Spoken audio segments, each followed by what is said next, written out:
श्री परमात्मने नमः। श्री चैतन्य चरित्रावली अध्याय छोटे हरिदास को स्त्री दर्शन का दंड। महाप्रभु चैतन्य देव सार्वभौम भट्टाचार्य से कहते हैं, खेद के साथ कहना पड़ता है कि जो लोग इस असार संसार रूपी समुद्र के उस पार जाना चाहते हैं और जिनका भगवान के भजन की ओर झुकाव हो चला है, ऐसे निष्किंचन भगवत भक्त के लिए स्त्रियों और विषयी पुरुषों का स्वेच्छा से दर्शन करना विष खा लेने से भी बुरा है। अर्थात स्त्रियों और विषयी लोगों के संसर्ग की अपेक्षा विष खाकर मर जाना सर्वश्रेष्ठ है। सचमुच संसार के आदि से सभी महापुरुष एक स्वर से निष्किंचन भगवत भक्त अथवा ज्ञान निष्ठ वैरागी के लिए कामिनी और कांचन इन दोनों वस्तुओं को विष बताते आए हैं। उन महापुरुषों ने संसार के सभी प्रिय लगने वाले पदार्थों का वर्गीकरण करके समस्त विषय सुखों का समावेश इन दो ही शब्दों में कर लिया है। जो इन दोनों से बच गया वह इस अगाध समुद्र के परले पार पहुँच गया, और जो इनमें फंस गया वह मझधार में डुबकियां खाता बिलबिलाता रहा। कबीर दास ने क्या ही सुंदर कहा है, चलन चलन सब कोई कहे बिरला पहुँचे कोय, एक कनक अरुकामिनी घाटी दुर्लभ दोए। यथार्थ में इन दो घाटियों का पार करना अत्यंत ही कठिन है। इसीलिए महापुरुष स्वयं इनसे पृथक रहकर अपने अनुयायियों को कहकर लिखकर प्रसन्न होकर नाराज होकर तथा भांति भांति से घुमा फिरा कर इन्हीं दो वस्तुओं से पृथक रहने का उपदेश देते हैं। त्याग और वैराग के साकार स्वरूप महाप्रभु चैतन्य देव जी भी अपने विरक्त भक्तों को सदा इनसे बचे रहने का उपदेश करते और स्वयं भी उन पर कड़ी दृष्टि रखते। तभी तो आज त्याग शिरोमणि श्री गौरांग का यश सौरभ दिशा विदिशाओं में व्याप्त हो रहा है। व्रज भूमि में असंख्यों स्थान महाप्रभु के अनुयायियों के त्याग वैराग का अभी तक स्मरण दिला रहे हैं। पाठक महात्मा हरिदास जी के नाम से तो परिचित ही होंगे। हरिदास जी वयोवृद्ध थे और सदा नाम जप ही किया करते थे। इनके अतिरिक्त एक दूसरे कीर्तनिया हरिदास और थे। वे हरिदास जी से अवस्था में बहुत छोटे थे, गृह त्यागी थे और महाप्रभु को सदा अपने सुमधुर स्वर से संकीर्तन सुनाया करते थे। भक्तों में वे छोटे हरिदास के नाम से प्रसिद्ध थे। वे पुरी में ही प्रभु के पास रहकर भजन संकीर्तन किया करते थे। प्रभु के समीप बहुत से विरक्त भक्त पृथक पृथक स्थानों में रहते थे।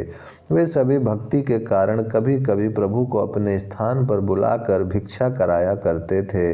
भक्त वत्सल गौर उनकी प्रसन्नता के निमित्त उनके यहाँ चले आते थे और उनके भोजन की प्रशंसा करते हुए भिक्षा भी पा लेते थे। वहीं पर भगवानाचार्य नाम के एक विरक्त पंडित निवास करते थे। उनके पिता सतानंद खां घोर संसारी पुरुष थे। उनके छोटे भाई का नाम था गोपाल भट्टाचार्य।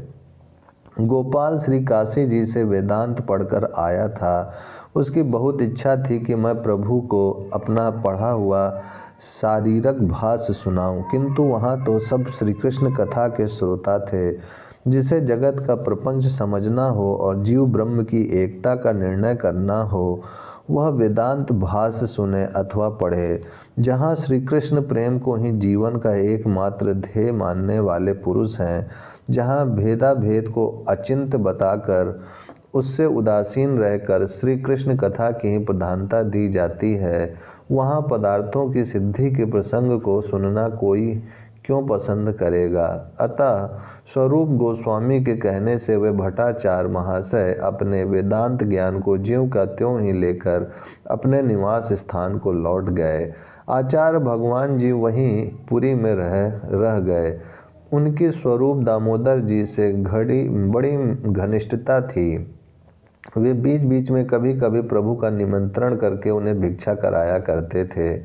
जगन्नाथ जी में बने बनाए पदार्थों का भोग लगता है और भगवान के महाप्रसाद को दुकानदार बेचते भी हैं, किंतु जो चावल बिना सिद्ध किए कच्चे ही भगवान को अर्पण किए जाते हैं उन्हें प्रसादी या अमानी अन्न कहते हैं। उसका घर पर ही लोग भात बना लेते हैं भगवान जी ने घर पर ही प्रभु के लिए भात बनाने का निश्चय किया।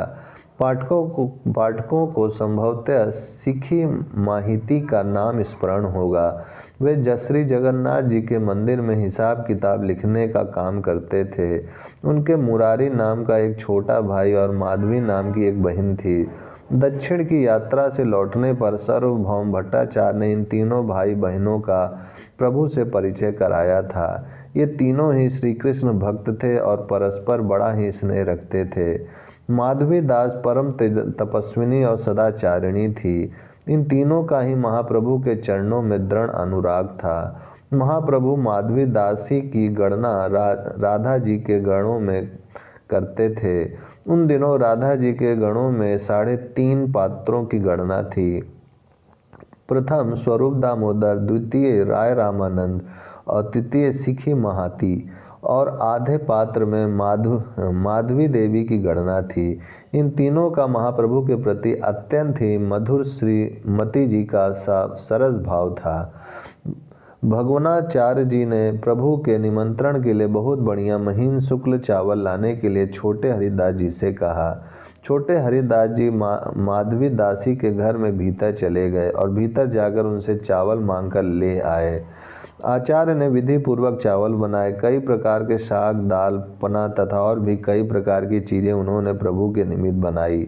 नियत समय पर प्रभु स्वयं आ गए। आचार्य ने इनके पैर धोए और सुंदर स्वच्छ आसन पर बैठाकर उनके सामने भिक्षा परोसी। सुगंधित युक्त बढ़िया चावलों को देखकर प्रभु ने पूछा, भगवान ये ऐसे सुंदर चावल कहाँ से मंगाए? ओम शांति शांति शांति।